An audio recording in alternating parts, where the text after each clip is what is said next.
नमस्कार मित्रांनो, स्वागत आहे आपलं सर्वांचं अगदी मनापासून परत एकदा नवीन आणि सुंदर कथेमध्ये. आज पुन्हा एकदा माझी नणंद उलट्या करत होती. उलट्या करून तिची अवस्था खूप वाईट झाली होती. आम्हाला तर न विचारता समजलं की होतं की काय भानगड आहे. माझं मन तर म्हणत होतं की ती बाई इथून निघून जावी आणि नंतर कधीच परत येऊ नये. मला तिचा खूप राग येऊ लागला होता.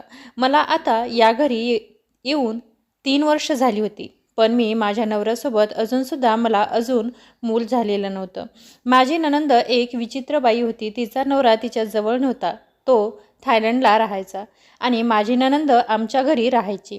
पण तरीही ती दरवर्षी प्रेग्नेंट व्हायची. माझं तर डोकंच काम करायचं बंद झालं होतं की हे सगळं काय चाललं आहे. मी तर विचार करत होती की हे किती निर्लज्ज लोक आहेत की कोणीच स्वतःच्या मुलीला विचारत नाही हे सगळं काय चाललं आहे आणि तिला हे सुद्धा विचारत नाहीत की ती दरवर्षी प्रेग्नेंट कशी होते. माझी सासू पण विचित्र बाई होती. मुलगी प्रेग्नेंट झाली की तिला काय हवं काय नको ते चांगल्या प्रकारे बघायची. तिला चांगला चांगला खायला घालायची. हळदीचं दूध बनवून प्यायला द्यायची. माझ्या सासूसाठी हे आता दरवर्षीचं झालं होतं आणि मुलीची काळजी घेता घेता ती सध्या काय चाललंय हे तिला काहीच कळत नव्हतं. तिचा नवरा तिच्यासोबत नाही. मी या लोकांमुळे खूप परेशान झाले होते. माझं डोकं अगोदरच माझ्या लग्नामुळे गरम व्हायचं. त्यात अजूनही भरच म्हणजे माझी नणंद दरवर्षी गरोदर व्हायची. मला तिचा खूप राग यायचा. मला तर वाटायचे की मी एके दिवशी या सगळ्यांमुळे वेडी होऊन जाईल. या घरात खूप विचित्र प्रकारचे लोक होते. आमच्या घरात फक्त 2च माणसं होती.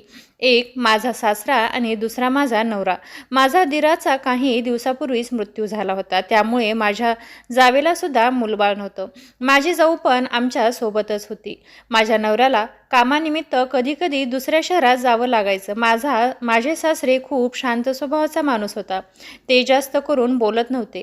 ते सगळ्यापेक्षा वेगळं राहायचे. एके दिवशी मी माझ्या जावेला विचारलं की तुम्ही तर माझ्या अगोदर लग्न करून या घरात आहात. मला असं वाटत आहे की तुम्हाला सगळं काही माहिती असेल. मी असा प्रश्न विचारताच त्यांनी मला सांगितलं की मी स्वतःलाच याबद्दल विचार करत असते. ती म्हणाली की आपली नणंद अगोदरपासूनच दिसायला खूप सुंदर होती. त्यामुळे तिला कमी वयातच चांगली स्थळं येऊ लागली. त्यामुळे घरच्यांनी सुद्धा चांगला आणि कमी वयाचा मुलगा बघून लग्न केलं. लग्नानंतर 3 वर्ष नणंद नवऱ्यासोबत राहायची. तिचा नवरा तिच्यावर खूप प्रेम करायचा. पण अचानक एके दिवशी तो तिला इथे सोडून गेला आणि आजपर्यंत परत आला नाही. मला तर ऐकायला आलं आहे की तो थायलंडला निघून गेला आहे. पण टेन्शनची गोष्ट होती की तो गेल्यानंतरसुद्धा ती याच अवस्थेत होती. ती दरवर्षी प्रेग्नेंट व्हायची. माहीत नाही तिच्यात एवढी ताकद कुठून यायची आणि ती दरवर्षी एका मुलाला जन्म द्यायची. 3-4 वेळेस तर असं झालं होतं की तिचं मूल पोटातच मरून जायचं. पण त्यानंतर तिने 4 मुलांना जन्म दिला आहे आणि आता पुन्हा एकदा माझी नणंद प्रेग्नेंट होती. आणि माझी जाऊ मात्र लग्नाला 8 वर्ष होऊन सुद्धा तिला अजून मूलबाळ झालं नव्हतं. आता तर ती विधवाही झाली आहे. त्यामुळे मूल नसल्याचं दुःख तिच्या 5वीलाच पुजलेलं आहे. माझी जाऊ यामुळे सतत दुःखी असायची आणि ती कोणालाच काही न बोलता गप्प असायची. जेव्हा ती विधवा झाली तेव्हापासून ती घरातल्या कोणत्याच गोष्टीत बोलत नव्हती. कधी कधी तर मी विचार करायला सुद्धा मजबूर व्हायचे की माझी नणंद किती भाग्यवान आहे. देव तिला दरवर्षी मूल देत आहे आणि माझी जाऊ आणि माझ्यासारख्या बायका आई होण्याची वाट बघत राहतात. माझ्या जावेने मला हे सुद्धा सांगितले होते की तिचा नवरा थायलंडला राहून सुद्धा ती दरवर्षी प्रेग्नेंट होत होती. जर एखाद्या वेळेस तिची तब्येत जास्त बिघडली तर तेव्हा सासू तिला भावांना म्हणायची की तुम्ही तिला दवाखान्यात घेऊन जा. तेव्हा ते दोघे भाऊ काहीच न बोलता तिला चांगल्या हॉस्पिटलमध्ये घेऊन जायचे. माझ्या जावेला या गोष्टीचा खूप राग यायचा. या लोकांचं वागणं तिच्या समजण्यापलीकडे होतं. त्यांच्या बहिणीचा नवरा हा विदेशात राहतो आणि हिला दिवस जायचे आणि हे सगळं कळून सुद्धा न कळल्यासारखं करायचे आणि तिला दवाखान्यात घेऊन जायचे. पण नवरा नसताना ती प्रेग्नेंट कशी व्हायची याबद्दल तिला एक शब्दही सुद्धा कोणी विचारला नव्हता आणि याचंच टेन्शन माझ्या जावेला यायचं. मान्य आहे की माझी नणंद एक विवाहित बाई होती. पण आमच्या घरचे लोक कोणत्याच शेजाऱ्यापाजाऱ्यांना बोलत नव्हते. मी जेव्हापासून या घरात लग्न करून आले तेव्हापासून मी कोणत्याच बाईला माझ्या सासूशी बोलताना पाहिलं नाही किंवा माझी सासूही कोणाला बोलत नव्हती. तिला कोणी भेटायला पण येत नव्हतं. त्याच प्रकारे माझी नणंदसुद्धा कुठेच येत जात नव्हती. पण तरीही ती दरवर्षी प्रेग्नेंट व्हायची आणि लाज नसल्यासारखी बापाच्या आणि भावाच्या समोर फिरायची. तिला बघून माझी तळापायाची आग मस्तकाला जायची. माझी जाऊ तर तिच्याकडे तोंड वर करून सुद्धा बघत नव्हती. असं वाटायचं की माझी जाऊ या सगळ्या मागच सत्य शोधत आहे. माझ्या जावेचं असं म्हणणं होतं की जेव्हापासून नणंद आमच्या घरी राहायला आली तेव्हापासून आमच्या घरी कोणी येतही नव्हतं आणि माझी नणंदसुद्धा कुठेही बाहेर जात नव्हती. त्यानंतर मी किचनमध्ये स्वयंपाक करण्यासाठी गेले. पण माझ्या मनात आज नणंदीविषयी नवऱ्याला बोलावंसं वाटलं आणि मी बोलण्याचा विचारसुद्धा केला. माझा नवरा आता कामानिमित्त दुसऱ्या शहरात होता आणि मी विचार करत होती की लवकरात लवकर काम आवरून घ्यावी आणि नंतर त्यांच्याशी बोलून घ्यावं. पण ते जेव्हा आले तेव्हा त्यांनी जेवण केलं आणि त्यांच्या आई वडिलांच्या जवळ जाऊन ते गप्पा मारत बसले. मी खूप उशिरापर्यंत त्यांची वाट बघू लागले होते. तेव्हा ते रूममध्ये आले. तेव्हा मी त्यांना थोडं इकडच्या तिकडच्या गप्पा मारल्या आणि नंतर त्यांच्या बहिणीचा विषय काढला. मी म्हटलं, आपल्या घरात पुन्हा एकदा गोड बातमी आली आहे. तुम्ही पुन्हा एकदा मामा होणार आहात. मला वाटलं की ते कदाचित मी असं म्हटलं म्हणून त्यांना धक्का बसेल, नाही तर मग ते माझ्याशी नाराज होतील. तर तसं काही झालं नाही. ते माझ्याशी नजर चुकवून घेतली. पण त्यांनी मान हलवली आणि मला म्हणाले की हो, मला आईने सांगितलं आहे. देव सगळं काही ठीक करेल असं म्हणून ते माझ्याकडे बघू लागले. माझं डोकं तर बरंच फिरलं होतं. मी विचार करू लागले की ही कसली माणसं आहेत. त्यांना तर या गोष्टीचा काहीही फरक पडत नाही. उलट हे तर त्याची बहीण सुरक्षित आणि सगळं काही नीट व्हावं म्हणून देवाकडे प्रार्थना करत आहेत. मी एक लांब श्वास घेतला आणि विचार करू लागले की हे कसं शक्य होऊ शकतं. तिचा नवरा तर तिच्या सोबत राहत नाही. तेव्हा मी माझ्या नवऱ्याशी बोलणारच होते की ते त्यांच्या मोबाईल काढून मोबाईलमध्ये बघत बसले आणि ते मोबाईलमध्येच गुंतून गेले. आता मात्र मला खात्री झाली की त्यांना आता त्यांच्या बहिणीबद्दल काहीच बोलायचे नाही. तरीही मला जे काही बोलायचं होतं ते मी बोलत होते. पण त्यांना या गोष्टीने काहीच फरक पडत नव्हता. त्यांच्या चेहऱ्यावर कसलेही हावभाव दिसत नव्हते. मनातल्या मनात मी निर्णय घेतला की या निर्लज्ज माणसावर दात ओठ खाल्ले आणि झोपी गेली. पण मला या मागचं सत्य जाणून घ्यायचं होतं. हार तर मी मानणारच नव्हते. विचार करता करता मला कधी झोप लागली समजलंच नाही. सकाळी मी झोपीतून उठले. मी फ्रेश झाले. रात्रीचे सगळे विचार माझ्या डोक्यातून गायब झाले होते. मी लगेच नाश्ता बनवण्यासाठी किचनमध्ये माझ्या जावेची मदत करण्यासाठी गेले. त्यानंतर कपडे धुण्यासाठी मी गच्चीवर जाऊन मशीन लावली. मी लक्षपूर्वक कपडे धुत होते. त्यासोबतच माझ्या नंदेचा विचारसुद्धा करत होते. मी हा विचार केला होता की मी कशाप्रकारे माझ्या नंदेचं सत्य जाणून घेईन. दुसऱ्या दिवशी माझ्या नवऱ्याला पाठवल्यानंतर मी माझ्या नंदेवर लक्ष ठेवू लागले. त्यानंतर मला हळूहळू असं वाटू लागलं की मी तिच्यावर लक्ष ठेवून चूक करत आहे. माझी नणंद तर खूप शांत स्वभावाची होती आणि ती तिच्या कामाशिवाय दुसरं काहीही बोलत नव्हती. ती माझ्याशी दंगासुद्धा घालत नव्हती आणि असंही नव्हतं की ती नुसतं बसून खात होती. ती तर आम्हा सर्वांना कामामध्ये मदतसुद्धा करत होती. खरं तर हे होतं आणि माझी जाऊ आमच्याने काम होत नाही म्हणून तिला काम करायला लावत होती. कधीकधी स्वयंपाकाचा कंटाळा आला तर आम्ही काहीही बहाणा करायचो. त्यानंतर पूर्ण स्वयंपाक आम्ही दोघी जावा नंदेलाच करायला लावायचो. त्यामुळे कधीकधी ती पूर्ण दिवस किचनमध्ये असायची. कधी कपडे धुवायचा कंटाळा आला तर आम्ही दोघी पूर्ण दिवस डोकं दुखतंय किंवा काहीतरी आजारी आहोत म्हणून झोपून जायचो. तेव्हा कपडेसुद्धा ती नणंदच धुवायची. माझी सासू आमच्या दोघी जावांना कधीही वेड वाकडं बोलत नव्हती. मी मनापासून माझ्या नंदेच्या प्रेग्नेन्सीला मानलं होतं सत्य. हे सत्य शोधून काढायचंच होतं. एके दिवशी मी माझ्या नंदेला एक विचित्र गोष्ट करताना पाहिली. त्यामध्ये मला खूप मोठा धक्का बसला. मी एके दिवशी बघितलं की माझी नणंद किचनमधून काम करून बाहेर येत होती आणि त्यासोबतच एक तुरटीचा तुकडा घेऊन सोबत घेऊन आली आणि तो तुरटीचा तुकडा घेऊन तिच्या रूममध्ये गेली. मी खूप विचार करू लागले होते की तिला तुरटीचा तुकडा काय करायचा असेल. पण त्यानंतर मी हा विचार केला की कदाचित तिला काहीतरी काम असेल. काही दिवस असेच निघून गेले. त्यानंतर एका आठवड्यानंतर माझी नणंद पुन्हा एकदा तुरटीचा तुकडा घेऊन तिच्या रूममध्ये गेली. मला आता अजूनच जास्त धक्का बसला, कारण पुन्हा एकदा ती घटना घडली होती. आता मला दिसून आलं होतं की माझी नणंद किचनमध्ये येऊन तर तुरटीचा तुकडा लपवत होती, तिच्या रूममध्ये नेत होती आणि 10-12 दिवस गेल्यानंतर पुन्हा तेच करायची. माझी नणंद रूममध्ये जाताच मी पळत घराच्या मागे गेले आणि खिडकीतून तिच्या रूममध्ये पाहिलं, तेव्हा माझा संशय खरा ठरला. तो तुरटीचा तुकडा घेऊन माझी नणंद बाथरूममध्ये गेली. माझं तर डोकं विचार करूनच दुखायला लागलं होतं. मी खूप प्रयत्न करून सुद्धा माझी नणंद तुरटीच्या तुकड्यात सोबत काय करते याचा शोध मी लावू शकले नव्हते. मी खूप उदास झाले होते. एके दिवशी संध्याकाळी मी आणि माझी नणंद किचनमध्ये स्वयंपाक बनवत होतो, तेव्हा ती अचानक तुरटीचा तुकडा घेऊन किचनमध्ये बाहेर गेली. मी हे सगळं बघून खूप हैराण झाले की संध्याकाळी ती हा तुरटीचा तुकडा नेऊन काय करत होती. तिला या तुरटीचं काय काम असेल. आता मला टेन्शनच येऊ लागलं होतं आणि तिच्या अशा विचित्र वागण्याबद्दल मला जाणून घ्यायचं होतं. माझी नणंद लगेच बाथरूममध्ये घुसली. मी सुद्धा ही संधी सोडली नाही आणि मी तिच्या मागे मागे बाथरूममध्ये गेले आणि बाथरूमच्या खिडकीपाशी गेले आणि खिडकीचा छिद्रातून आतमध्ये वाकून बघू लागले. तेव्हा मी त्या छिद्रातून वाकू पाहिलं, तेव्हा मी पार हादरूनच गेले. खिडकीच्या छिद्रातून बाथरूममधलं पूर्ण दृश्य दिसत होतं. ज्या प्रकारे माझी नणंद त्या तुरटीचा उपयोग करत होती ते पाहून तर माझ्या पायाखालची जमीनच सरकली.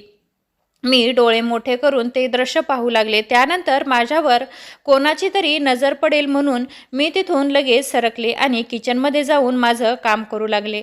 थोड्या वेळानंतर माझी नणंद किचनमध्ये आली आणि घाईघाईने काम करू लागली. सगळी कामं आवरल्यानंतर ती तिच्या रूममध्ये निघून गेली. दिवस असेच निघून जात होते. एके दिवशी माझ्या नंदेच्या बाथरूममध्ये पाणी नव्हतं आणि तिला अंघोळ करायची होती, पण संध्याकाळची वेळ असल्यामुळे कोणताही प्लंबर नळ ठीक करण्यासाठी येत नव्हता. त्यामुळे माझ्या सासूने दुसऱ्या कोणत्या तरी बाथरूममध्ये अंघोळ करण्यासाठी माझ्या नंदेला सांगितलं, पण तिने स्पष्ट नकार दिला. माझ्या जावेने त्यांच्या बाथरूममध्ये अंघोळ करायला सांगितले, त्यालाही तिने चक्क नकार दिला. पण मला आश्चर्य तर या गोष्टीचं वाटत होतं की कोणत्याही बाथरूममध्ये अंघोळ केली तरी काय फरक पडणार होता. पण मला धक्का तर तेव्हा बसला जेव्हा माझी नणंद गच्चीवरच्या बाथरूममध्ये गेली. आमच्या गच्चीवर एक रूम होती आणि तिथेच एक बाथरूमसुद्धा होती. माझी नणंद वर जाताच मी तिकडे तिच्या मागे फिरू लागले आणि संधी बघून तिच्या रूममध्ये गेले. तिच्या रूममध्ये जाऊन मी तिच्या रूमची झडती घेतली. मी कपाटाजवळ जातच होते, तेवढ्यातच माझी सासू तिथे आली आणि मला म्हणाली, तू इथे काय करत आहेस? तेव्हा मी म्हटलं की माझी ओढणी सापडत नाही. मला असं वाटलं की यांच्या कपाटामध्ये ती असेल, म्हणून मी इथे शोधत आहे. तेव्हा माझ्या सासूने मला माझ्या जावेच्या रूममध्ये बघायला सांगितली आणि ती स्वतः माझ्या नंदेच्या रूममध्ये बघू लागली. मी गुपचूप बाहेर निघून आले, पण मी ठरवलं की संधी बघून मी त्यांच्या कपाटात नक्कीच बघेन, कारण माझी सासू मला त्या कपाटाजवळ जाऊ देत नव्हती. म्हणजेच त्या कपाटामध्ये नक्कीच काहीतरी होतं आणि ते आमच्यापासून लपवत होती. आंघोळ करून माझी नणंद खाली आली आणि त्यानंतर दोघी मायलेकी बाथरूममध्ये गेल्या. मी लगेच गच्चीवर जाऊन बाथरूममध्ये पाहिलं. बाथरूममधलं दृश्य पाहून माझ्या पायाखालची जमीनच सरकली. त्या बाथरूममध्ये बकेटात आणि तांब्यामध्ये सगळीकडे तुरटीचे तुकडेच दिसत होते. मला हे बघून खूप धक्का बसला आणि मी लगेच खाली येऊन माझ्या जावेच्या रूममध्ये गेले आणि जावेला सर्व काही हकीकत सांगितली. तिला सुद्धा माझ्या या बोलण्यावर काही विश्वास बसत नव्हता. तिला सुद्धा हे सर्व ऐकून मोठा धक्का बसला. मी माझ्या जावेला सांगितलं की मला आपल्या नंदेचं वागणं काही ठीक वाटत नाही. माझ्या जावेला तर आश्चर्य वाटलं की मी अजूनसुद्धा नंदेची जासूसी करत आहे. तिला या सगळ्या गोष्टीमध्ये जास्त रस नव्हता आणि मी तिला हे करूनच दाखवणार होते. ती मला म्हणाली की तू नंदेला तिच्या अवस्थेत सोडून दे ना, कारण घरातल्या सगळ्या लोकांना माहिती असूनसुद्धा ते सगळे लोक आंधळे होऊन बसले होते. त्यामुळे चांगलं तर हेच होईल की तू पण गप्प राहा आणि जे होत आहे ते बघत बस.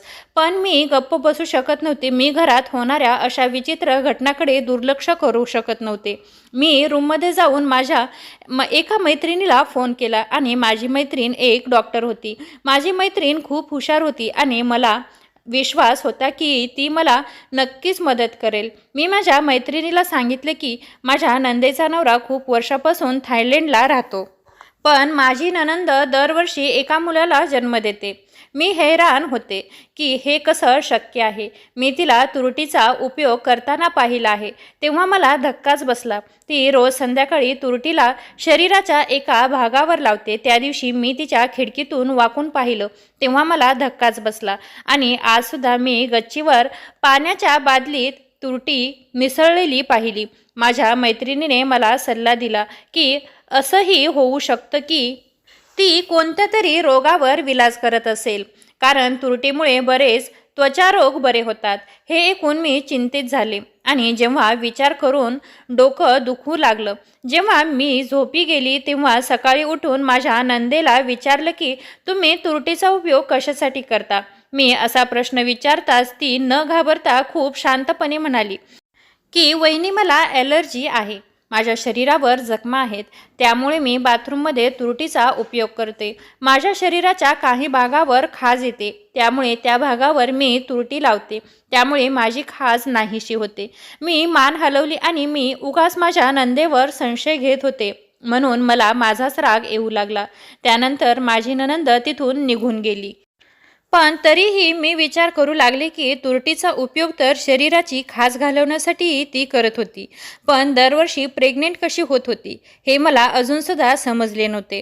मला तिच्या रूममध्ये असलेल्या कपाटाची आठवण आली.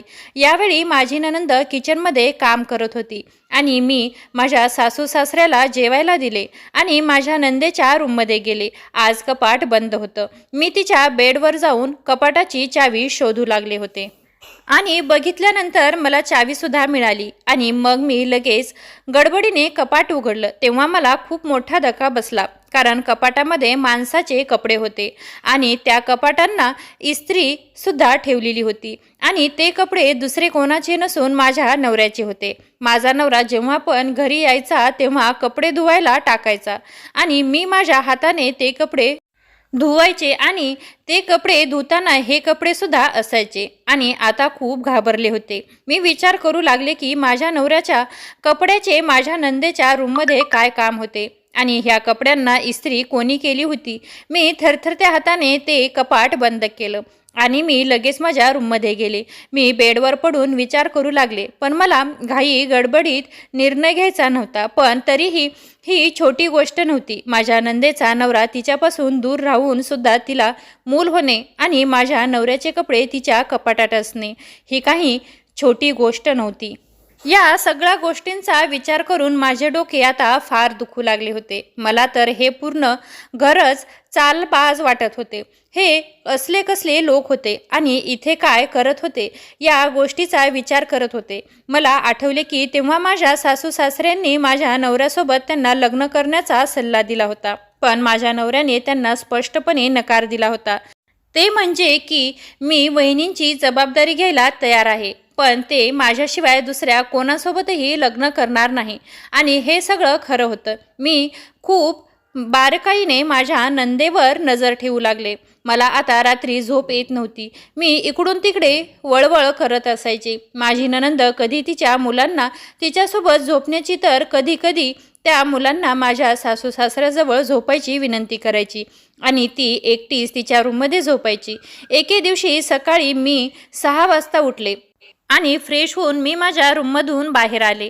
मला आज माझ्या नंदेच्या रूममध्ये जायचं होतं. जेव्हा माझी नजर तिच्या खिडकीच्या पडद्यावर पडली तेव्हा मला तिथे माणसाच्या डोक्याची सावली दिसली. ती सावली चालत चालत भिंतीकडे पोहोचली आणि भिंतीवर चढून ती दुसऱ्या बाजूला गेली. मला खूप मोठा धक्का बसला. कदाचित तो चोर असेल जो रात्री चोरी करायला चोरी करायच्या बहाण्याने घरी आला असेल. मी ही गोष्ट माझ्या नवऱ्याला सांगितली तेव्हा त्याच्या स्वभावानुसार तिने या गोष्टीकडे दुर्लक्ष केलं आणि स्मित हास्य करत ती म्हणाली, जर घरी चोर आले होते तर मग त्यांनी काही चोरी केली नाही का? आपण तर सगळे ठीकठाक आहोत आणि सगळं सामानसुद्धा व्यवस्थित आहे. त्याचं हे बोलणं तर खरं होतं. मी या सगळ्यांनी गोंधळून गेले होते. मला वाटलं की मला एखादं स्वप्न पडलं असेल, नाहीतर माझा काही गैरसमज झाला असेल. मी एक सावली बघितली होती आणि ती सावली एका उंच धिप्पाड माणसाची होती. मी विचार करत होते. हे बघून माझी जाऊ म्हणाली की तू आजकाल खूपच जास्त विचार करत आहेस, त्यामुळे तुझ्यासोबत हे सगळं होत आहे. तू तुझ्या कामाशी काम ठेव. जशी आधी होतीस तशीच राहा. आपण बघूयात पुढे काय आहे ते. नंदेचा बाप अजून जिवंत आहे आणि तो त्यांच्या मुलीला या सर्वांबद्दल विचारेल. त्यामुळे आपल्याला त्यांची जास्त काही कष्ट घेण्याची गरज नाही. त्यानंतर तू उगाच नंदेचा विचार करू नकोस आणि हे सगळं डोक्यातून काढून टाक. माझी जाऊ बरोबर म्हणत होती. मी त्यांचं सगळं काही नक्कीच ऐकत असते, पण सत्य आहे ते जाणून घेतल्याशिवाय माझ्या जीवाला चैन पडणार नव्हता. मी माझ्या नवऱ्याचे कपडे माझ्या नंदेच्या रूममध्ये बघितले होते आणि कधी संधी मला सोडायची नव्हती, कारण ही गोष्ट काही साधारण नव्हती. मी ही गोष्ट माझ्या जावेला पण सांगितली नव्हती. माझ्या नवऱ्याचे आणि जावेचे संबंध खूप चांगले होते. माझ्या जावेने मला समजावल्यानंतर मी गप्प बसले आणि तिला असं दाखवून दिलं की मला तिचं म्हणणं पटलं आहे. एके दिवशी जेव्हा माझी नणंद तिच्या रूममध्ये एकटी झोपली होती, तेव्हा मी निम्म्या रात्री माझ्या रूममधून बाहेर आले आणि दबक्या पावलाने तिच्या रूमकडे जाऊ लागले. तेव्हा माझ्या नंदेच्या रूममध्ये मधून आवाज येऊ लागला होता. त्या आवाजाने मी सावध झाले होते. मी दरवाजाला कान लावले तेव्हा रूममधून माझ्या नंदेचा रडण्याचा आवाज येऊ लागला होता. मी माझ्या नंदेच्या रडण्यामागचं कारण शोधण्याचा प्रयत्न करतच होते की मला एका माणसाचा आवाज ऐकू आला. तो माणूस खूप हळूहळू बोलत होता. माझा संशय खरा ठरला होता. माझ्या नंदेच्या रूममध्ये कोणीतरी माणूस होता, पण त्याचा आवाज खूप हळूहळू येत होता. त्यामुळे मी त्याला ओळखू शकले नाही आणि माझ्यासाठी खूप चांगली संधी होती. मला सत्य काय आहे ते कळणारच होते, पण मला भीती पण वाटत होती की मला आतमध्ये तो माणूस तर दिसणार नाही ना, ज्यांचा विचार मी करत होते. मी सकाळी माझ्या नवऱ्याला फोन केला आणि त्यांना विचारलं की तुम्ही कुठे आहात, तेव्हा ते म्हणाले की मी दुसऱ्या शहरात आहे. मी त्यांना म्हटलं की तुम्ही 1-2 दिवसासाठी घरी या. माझी तब्येत ठीक नाही. मला खूप घाबरल्यासारखं होत आहे. मी असं म्हणताच माझा नवरा संध्याकाळी घरी यायला तयार झाला आणि त्याने फोन कट केला. मला वाटत होते की अशा प्रकारे मी माझ्या मनातील शंका काढून टाकेल. मी पूर्ण रात्र वाट बघत होते, पण माझा नवरा घरी आलाच नाही. त्यानंतर मी उठून माझ्या नंदेच्या रूमकडे जाऊ लागले. तेव्हा माझा आजसुद्धा मला हळूहळू बोलण्याचा आवाज येऊ लागला होता. मला आता खूप राग येऊ लागला होता आणि मी जोरात दरवाजा वाजवू लागले. मी दरवाजा वाजवत असल्याने सगळे लोक जमा झाले. माझी जाऊसुद्धा धावत धावत बाहेर आली. माझ्या नंदेने हळूच दरवाजा उघडला तेव्हा तिच्या चेहऱ्यावरचा रंग उडाला होता. ती खूप घाबरली होती. मी दरवाजा जोरात ढकलला आणि आतमध्ये मी ज्या माणसाला पाहिलं त्याला पाहून माझ्या पायाखालची जमीन सरकली. आणि हीच अवस्था माझ्या जावेची सुद्धा झाली होती, पण माझे सासू सासरे मात्र काहीच न झाल्यासारखे उभे होते. याचा अर्थ असा होता की माझ्या सासू सासऱ्यांना हे आधीपासूनच माहिती होतं. माझं पूर्ण डोकं फिरलं होतं. हे सगळं काय होत आहे आणि हे आधीपासून कधीपासून चालू आहे. माझा नवरा पण आला होता आणि सगळ्यांना माझ्या नंदेच्या रूमजवळ उभा राहिलेलं बघून ते पण आश्चर्यचकित झाले होते. मी सगळ्यांच्या नजरेत वाईट ठरले होते. समोर जो माणूस मान खाली घालून उभा होता तो दुसरा तिसरा कोणी नसून माझ्या नंदेचा नवरा होता. मला आणि माझ्या जावेला या गोष्टीने धक्का बसला होता की तो असा लपून छपून त्याच्या बायकोला भेटण्यासाठी का येत होता, पण तो तर थायलंडला राहत होता, तर मग भारतात कधी आला? मला तर हे काही समजलं नव्हतं. हे सगळं माझ्या समजण्यापलीकडचं होतं. मी सगळ्यांना सांगितलं की मला माझ्या नंदेवर संशय आला होता आणि मी कालसुद्धा त्यांच्या रूममध्ये एका माणसाला आवाज ऐकला होता आणि ती तिच्या नवऱ्यापासून दूर राहून सुद्धा ती प्रेग्नेंट होत होती हे मला समजण्यापलीकडचंच होतं. म्हणून मी तिच्यावर लक्ष ठेवू लागले होते. माझ्या नवऱ्याने एक मोठा श्वास घेऊन सगळं सत्य सांगितलं, ज्याने मी पूर्णतः हादरून गेले होते. मी माझ्या नंदेच्या नवऱ्याकडे बघितलं. तो अजूनही खाली मान घालून उभा होता आणि माझी नणंदसुद्धा चिंतेत उभी होती. माझ्या नवऱ्याने मला सांगितलं, माझ्या नंदेचा नवरा थायलंडला गेलाच नव्हता, तो भारतातच होता आणि कधी कधी संध्याकाळी आपल्या बायकोला आणि मुलांना भेटायला येत होता. आणि ही गोष्ट माझी सासू सासरे आणि माझ्या नवऱ्याला पण माहिती होतं, पण त्यांनी हे सगळं आम्हाला लपवून ठेवलं होतं. कारण माझ्या नंदेच्या नवऱ्याने त्याच्या मित्रासोबत भांडण करताना त्यांच्या हातून चुकून त्याच्या मित्राचा खून झाला होता, त्याचा मृत्यू झाला होता. त्यामुळे पोलिसांपासून वाचण्यासाठी तो लपून बसत होता. पोलीस पकडतील या भीतीने तो घाबरला होता. त्यामुळे लोकांना आम्ही सांगून टाकलं होतं की तो थायलंडला गेला आहे. त्यामुळे तो संध्याकाळी त्यांच्या बायकोला आणि मुलांना भेटण्यासाठी चोरून येत होता. माझ्या नवऱ्याने त्याचे काही कपडे त्याला घालायला वापरायला दिले होते. आम्हाला संशय येऊ नये म्हणून माझा नवरा शहरातून आल्यानंतर त्या कपाटासोबतच त्याचेही कपडे धुवायला टाकायचा. मला माझ्या कृत्याची लाज वाटू लागली आणि मी पुढे होऊन माझ्या नंदेची माफी मागितली. आम्ही दोघी जावा माझ्या नंदेवर संशय घेत होतो, पण आता आम्हाला या गोष्टीचा खूप पश्चाताप होत होता. आता माझ्या नंदेचा नवरा रोज रात्री माझ्या नंदेला भेटायला येत होता आणि आता ही गोष्ट आम्हाला सगळ्यांना माहिती होती. काही महिन्यानंतर त्याची केस सॉल्व्ह झाली आणि पुराव्यासकट ते गुन्हेगार नाहीत हे सुद्धा सिद्ध झालं. आता माझी नणंद तिच्या नवऱ्यासोबत तिच्या घरी आनंदाने राहत होती. मित्रांनो, आजची कथा कशी वाटली कमेंटद्वारे नक्की कळवा. आवडली असेल तर चॅनलला लाईक, शेअर आणि सबस्क्राईब करायला विसरू नका.